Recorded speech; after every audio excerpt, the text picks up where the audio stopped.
Hello, જય શ્રી કૃષ્ણ બધાને. કેમ છો?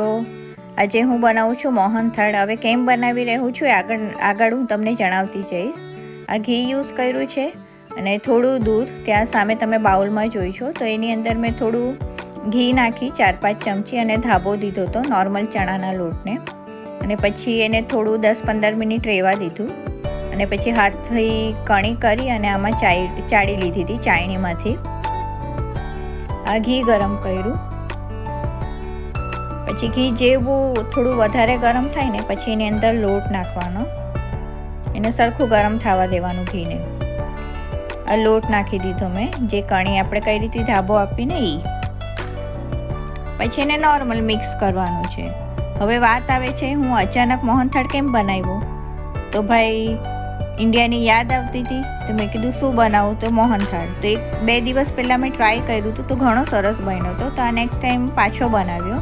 હવે થયું આવું કે અમારે ઓફિસના એક જે ફ્રેન્ડ છે એના ઘરે અમારે જવાનું હતું ડિનર માટે. તો અહીંયાથી યુકેમાંથી બહારથી સ્વીટ લઈ પણ કંઈ બહુ મજા આવે નહીં, આપણને સેટિસ્ફાઈડ નહીં થાય. તો મેં કીધું લાવો ને 2-3 દિવસ પહેલાં મોહનથાળ બનાવ્યો હતો તો ફટાફટ આજે બનાવી દઉં.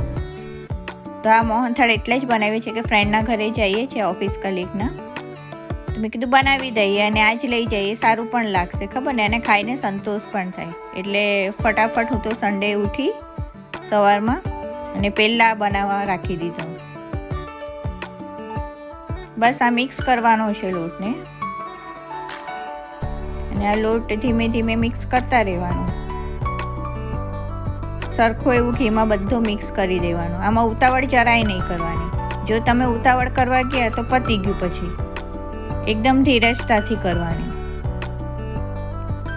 પછી આ બળી જાય લોટ એટલે મેં ફાસ્ટ ગેસ હતો એના પરથી સ્લો પર કરી નાખ્યો, જેથી તમે સાઈડ બાય સાઈડ બીજું પણ કંઈ કામ કરો ને તો કંઈ નીચે લાગી ન જાય. પછી આ ચાસણી કઈ રીતે મેં સાકરની અને થોડું પાણી નાખ્યું હતું. એટલે 500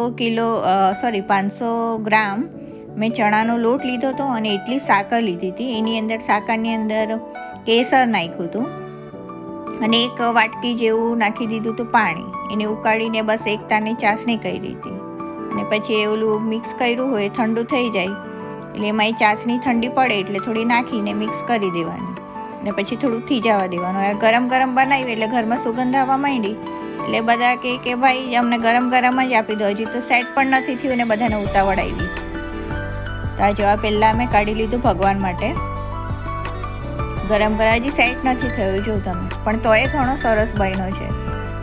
હજુ એકદમ સોફ્ટ અને વેરી નાઇસ. હજુ હું તોડીને બતાવું છું. છે ને હજી સેટ નથી થયો, ગરમ જ છે. પણ આ બધા ઉતાવળા થઈ જાય સ્મેલ આવે એટલે, ખબર ને. આ ભગવાનને ધરાવ્યો. પહેલાં ભગવાન આપણા, પછી બીજા બધા. પછી આ બીજું કાઢ્યું ફ્રેન્ડના માટે જેના ઘરે અમે જતા હતા. તો ફટાફટ આ ડબ્બામાં ભરી દીધું.